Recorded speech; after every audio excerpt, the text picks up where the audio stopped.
ఆంధ్రప్రదేశ్ను ప్రపంచంలోనే నాణ్యమైన కోకో ఉత్పత్తి చేసే అగ్ర రాష్ట్రంగా తీర్చిదిద్దేందుకు ప్రభుత్వం కట్టుబడి ఉందని సీఎం చంద్రబాబు స్పష్టం చేశారు. దివంగత ముఖ్యమంత్రి నందమూరి తారక రామారావు నాడే ఎంతో దూరదృష్టితో మెట్ట ప్రాంతాల్లో పామాయిల్ సాగుకు శ్రీకారం చుట్టారని సీఎం గుర్తు చేశారు.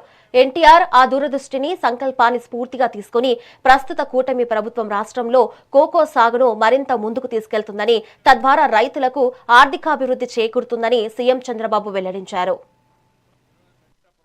మనమే పామాయిల్ వేసాం. ఎన్టీ రామారావు గారు ఉన్నప్పుడు మొట్టమొదటిసారిగా వేసి దాన్ని ముందుకు తీసుకుపోతున్నాం. ఒకప్పుడు డెల్టా ఎక్కువ ఆదాయం వస్తే ఇప్పుడు మెట్ట ప్రాంతం ఎక్కువ ఆదాయం వచ్చే పరిస్థితికి వచ్చింది. మధ్యలో మళ్లీ ఇంటర్ కల్టివేషన్ కోకో వేశాం.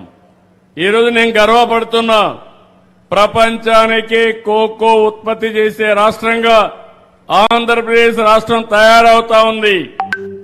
దీనివల్ల ఇక్కడనే కోవూరులో తొందరలోనే చాక్లెట్స్ అన్ని తయారు చేయడానికి కోకో క్లస్టర్ ఒక సిటీ కూడా ఏర్పాటు చేస్తున్నామని చెప్పి మీ అందరికీ విజ్ఞప్తి చేస్తున్నాను. నేను చేసిన ఒక నగరం తెలంగాణకి వెళ్ళింది, మంచిది. అక్కడే వాళ్ళు బాగుపడ్డారు. ఇక్కడుండే వాళ్ళని కూడా బాగు చేయాలి, వారితో సమానంగా పైకి తేవాలన్నది నా జీవిత ఆశయమని మరొకసారి మీ అందరికీ విజ్ఞప్తి చేస్తున్నా. అందుకే ఎప్పుడు ఆలోచించినా 24 గంటలు అదే ఆలోచిస్తూ ఉంటాను. అందుకే మీరు ఒకసారి చూస్తే గోదావరి జిల్లాలో వరి పంట కూడా రాను రాను డిమాండ్ తగ్గిపోయే పరిస్థితి వచ్చింది. దానికి కారణం ఆహారపు అలవాట్లు మారిపోతున్నాయి. కార్బోహైడ్రేట్స్ తినడం లేదు.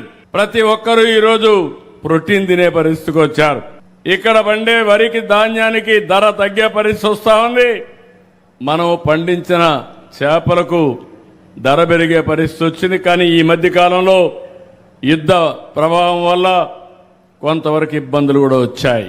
నేను ₹1.50 ప్రతి రైతుకు రైతుకు కరెంట్ ఇచ్చానంటే అది వాళ్ళ పైన ఉండే ప్రేమని మరొకసారి మీ అందరికీ తెలియజేస్తున్నా.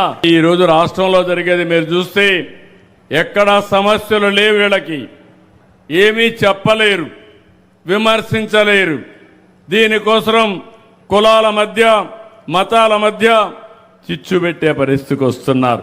మొన్నటి వరకు రాష్ట్రంలో గంజాయి పెంచే పరిస్థితికి వచ్చారు. ఏజెన్సీ ఏరియాలో గంజాయి పంటను పండించే పరిస్థితికి వచ్చారు. ఈ ప్రభుత్వం చాలా స్పష్టంగా ఉన్నాం. ఎవడైనా గంజాయి తాగి బయట వస్తే అదే చివరి రోజుగా గంజాయి బ్యాచ్ ని అణిచేయడానికి ఈ ప్రభుత్వం సిద్ధంగా ఉన్నామని మరొకసారి మీ అందరికీ విజ్ఞప్తి చేస్తున్నా. ఈగల్ టీమును పెట్టాం. ఇంకో పక్క బ్లేడ్ బ్యాచ్లు కూడా రౌడీజం చేసే పరిస్థితికి వచ్చారు. నేను ఒకే మాట చెప్పాను, మా ఆడబిడ్డలకు రక్షణగా నేను ఉంటాను. ఎవరైనా మా ఆడబిడ్డల జోలుకొస్తే అదే చివరి రోజు గుర్తుపెట్టుకోమని హెచ్చరించాం. అమలు చేసి నిరూపిస్తాం. కానీ నాకు వచ్చిన సమస్య రౌడీలతో సమస్య లేదు, బ్లేడ్ బ్యాచ్ తో సమస్య లేదు, గంజాయి బ్యాచ్ తో సమస్య లేదు. కానీ కొత్త బ్యాచ్ ఒకటి వచ్చింది. ఎవరయ్యా? గొడ్డలి పార్టీ. ఈరోజు మెట్ట ప్రాంతం